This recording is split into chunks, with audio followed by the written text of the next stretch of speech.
Alright, so this time I just wanted to have a little fun comparing the different sounds between the Sibelius 7 sounds and the NotePerformer sounds. Last time I did the general MIDI versus NotePerformer sounds. So yeah, it'll be fun testing the differences between them. This time I'm going to be doing a work that is finished actually. It's a concerto for alto saxophone and wind ensemble commissioned by Robert Kruger. It's going to be premiered in the spring, and we're just going to play around with it a little. So let's just start right off the bat with the Sibelius 7 sounds, and you'll see that it actually takes a little bit to load. I'm only going to show this once, the rest of the times I'll cut it out. But yeah, check this out. We'll just start from the beginning. Look how long that takes. Painful. It's still going. Okay, sweet. There we go. Maybe.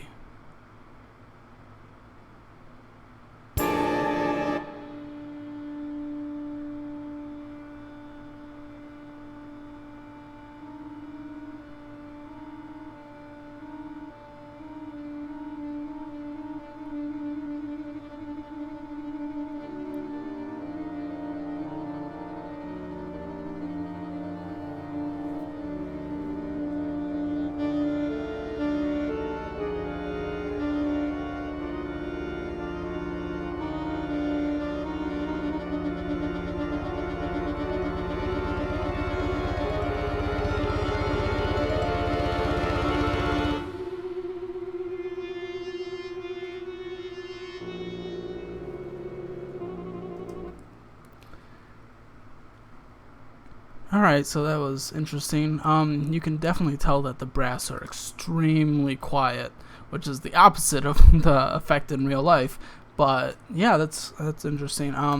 Obviously you can change that in the mixer, but I'm not going to. The only thing I really have raised in the mixer, other than what it did by default, is the solo alto saxophone. Now let's hear it with NotePerformer. Look how long it takes to play when I just push play with NotePerformer.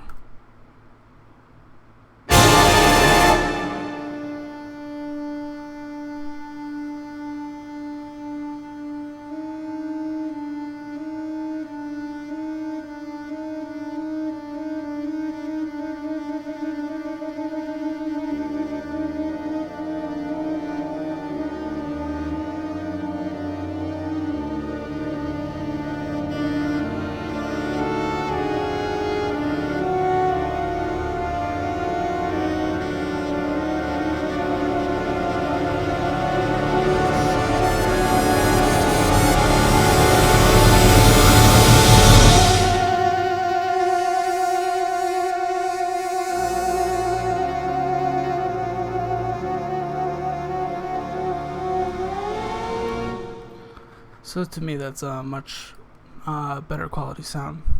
So now let's compare the differences between different sections in the ensemble. We'll just do the broad sections like woodwinds, brass, percussion, and it should be interesting to see what happens.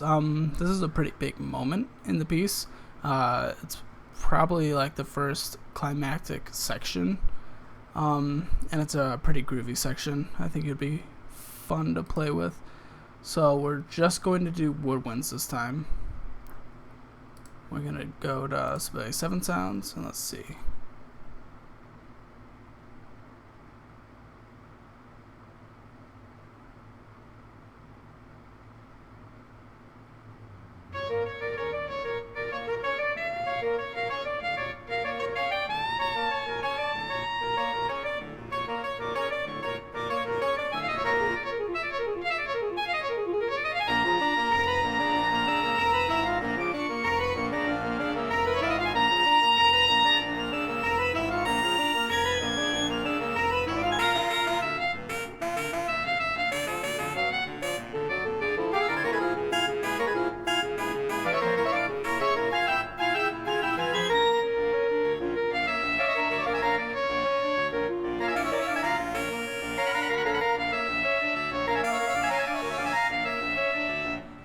And now let's do that same section in NotePerformer.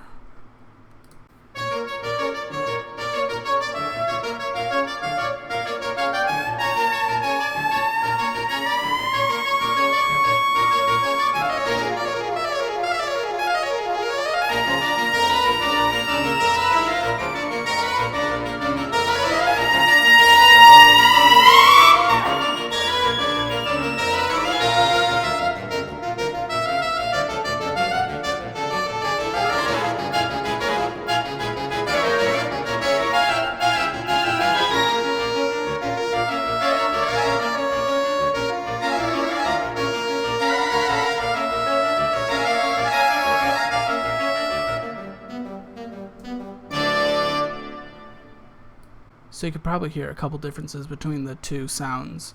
In the solo part, the high altissima notes in the Sibelius 7 sounds, it didn't play the upper notes because it was just like, nah, saxophone's not going to do that. But then in NotePerformer, yeah, it played the upper notes, but it freaks out when it sees this symbol, and it just like did a massive crescendo above what any instrument ever does in NotePerformer. So, yeah, some benefits to each there, I guess, right?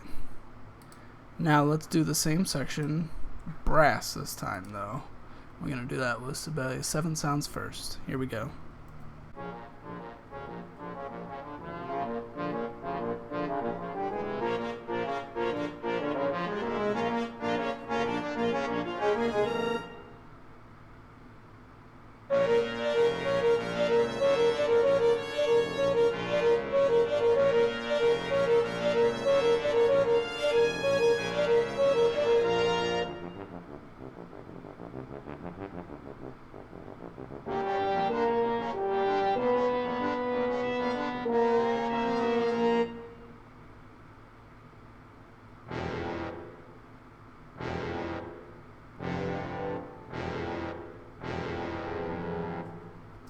And now let's do the same section with the brass in NotePerformer.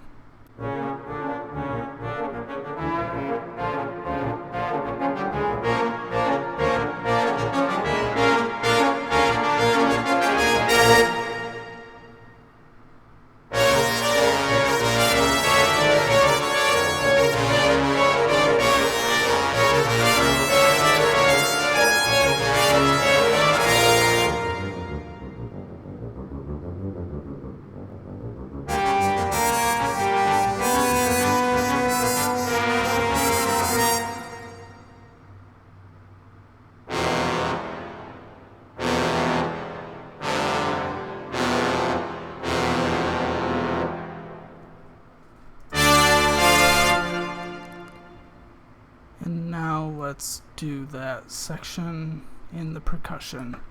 And once again, we will start with the Sibelius 7 sounds.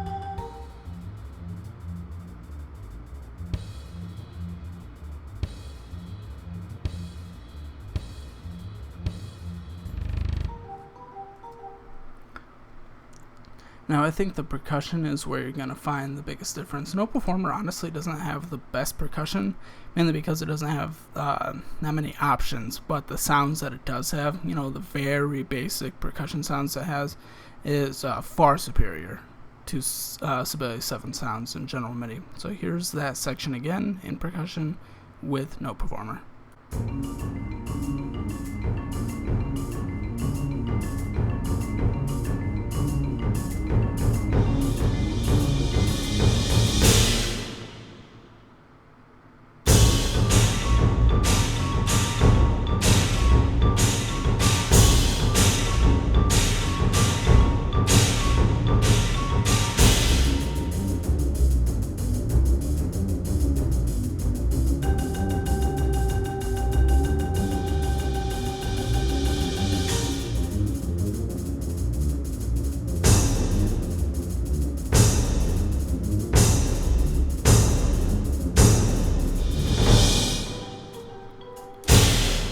Cool.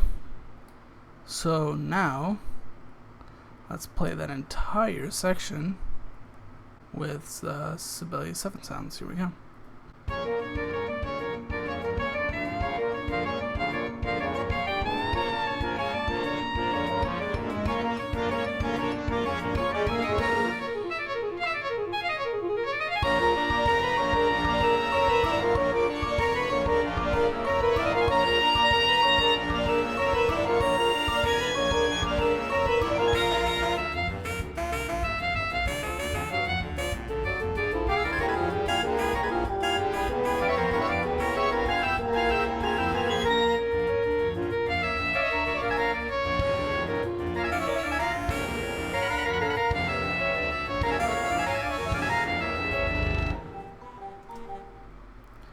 Cool. Now let's do the same section again with NotePerformer for the final test.